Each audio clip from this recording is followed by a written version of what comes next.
খেজুরের রস ও গুড়ের জন্য বিখ্যাত ফরিদপুর, তবে কালের বিবর্তনে হারিয়ে যেতে বসেছে এ ঐতিহ্য।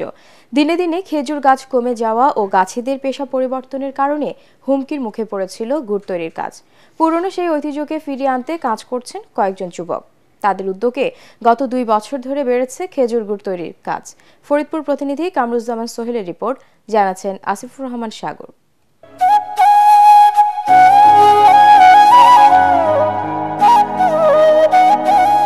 ভোরের আগেই হাঁড়ি নিয়ে খেজুর রস সংগ্রহের জন্য বের হন গাছিরা।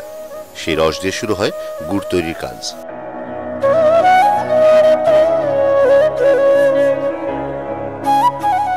রস আর গুড়ের টানে আসেন ক্রেতারা। রসের ভাটিকে ঘিরে উৎসবের আমেজ। অনেকেই আসেন ছেলে মেয়ে নিয়ে তাজা খেজুরের রস খেতে। কৈশোরের স্বর্ণালী স্মৃতি ফিরে আসে মনের আঙিনায়।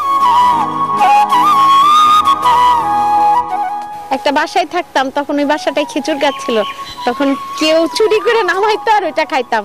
আজকে মনে হইতেছে ওই স্বাদটা আবার ফিরে পেলাম। খুবই ভালো লাগছে, সবাই একত্রে রস খাচ্ছি, মুড়ি দিয়ে রস খাওয়া। এসব গুড় বিক্রি হচ্ছে 600 থেকে 700 টাকা কেজি দরে, আর প্রতি লিটার রস বিক্রি হচ্ছে 100 টাকায়। তবে চাহিদা অনুযায়ী গুড় সরবরাহ করতে পারেন না গাছিরা। বাজার থেকে আমরা যে গুড়টা কিনি, এই গুড়টা আসলে অতটা মানসম্মত হয় না। সেই গুড়ের মধ্যে নানান রকমের ভেজাল থাকে, কেমিক্যাল থাকে। নিজের চোখের সামনে গুড় জ্বালানো হচ্ছে এবং এই গুড়টা খাঁটি এবং অথেন্টিক, এর জন্য এই গুড়টা নিতে আসছে। নগরায়নের প্রভাবে আশঙ্কাজনক হারে কমে আসছে গাছের সংখ্যা। ঋতুভিত্তিক কাজ হয়, গাছিরা খুঁজে নিচ্ছেন অন্য পেশা। তবে কয়েকজন উদ্যমী তরুণের উদ্যোগে ফিরে আসতে শুরু করেছে জেলার খেজুরে গুড়ের ঐতিহ্য। ফিল করলাম যে আমার ফরিদপুরের যে খেজুরের গুড়ের ঐতিহ্য ছিল, সেই গুড় এখন উৎপাদন ব্যাহত হচ্ছে, বন্ধ হয়ে যাচ্ছে। তো এটা আসলে হতে পারে না। খেজুরের রসের উৎপাদন বাড়াতে এগিয়ে এসেছে কৃষি বিভাগ। নানান উদ্যোগ নিচ্ছেন তারাও।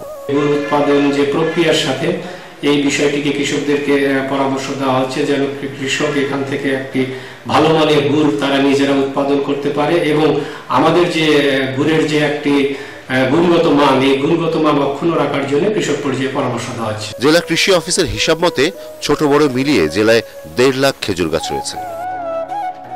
Bureau report, ATN Bangla.